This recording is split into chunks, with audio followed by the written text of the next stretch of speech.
Jean Schneider, le Parti Socialiste a parié sur Cuche, comme colistier. Le Parti Socialiste aujourd'hui a perdu.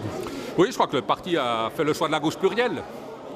Et c'est nos alliés avec lesquels on a renforcé une majorité de gauche au Grand Conseil n'ont pas pu confirmer cette avancée ici au niveau du gouvernement.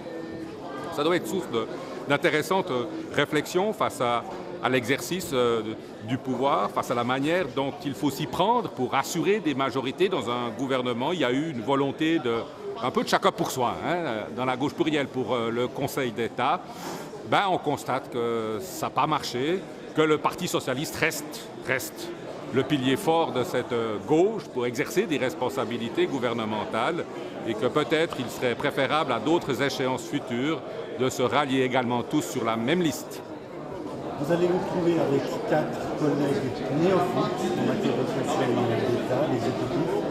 C'est pas un peu dangereux pour la prochaine législature? Mais écoutez, on pourrait le penser, mais c'est aussi une chance. C'est une chance pour essayer de voir comment on peut travailler différemment. Vous savez, quand c'est toujours les mêmes qui recommencent avec quelques apports nouveaux, il y a une force poids de l'habitude. Et là, il y a des changements qui pourraient intervenir, qui finalement s'inscriraient un peu dans cette innovation que le Conseil d'État souhaite porter, non seulement pour son propre fonctionnement, mais aussi pour l'ensemble du canton. Je vois ça plutôt d'un œil positif.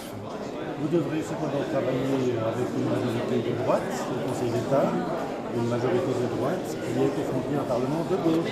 C'est la cohabitation. Voilà, ça s'appelle une cohabitation assez particulière puisqu'il y a un seul parti qui a cette majorité désormais.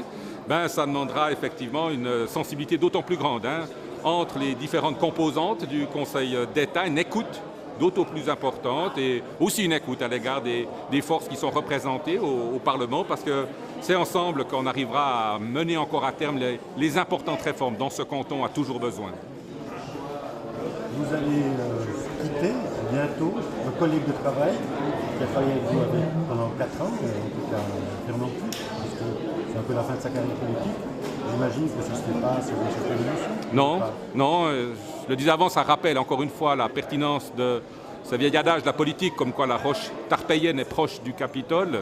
C'est ça la politique. Tout d'un coup, en 1999, Fernand Cuche faisait un résultat historique dans l'élection au Conseil national. 10 ans plus tard, il est rejeté du Conseil d'État. C'est toute la dureté de la politique. Il faut en être conscient qu'on s'y engage. Ça n'altère en rien la beauté de la fonction, mais ça doit permettre de garder la distance nécessaire pour lorsque l'on vit un événement aussi difficile, on retrouve en soi les ressources nécessaires pour retrouver une harmonie, une sérénité et la certitude qu'il y a toujours quelque chose après la politique.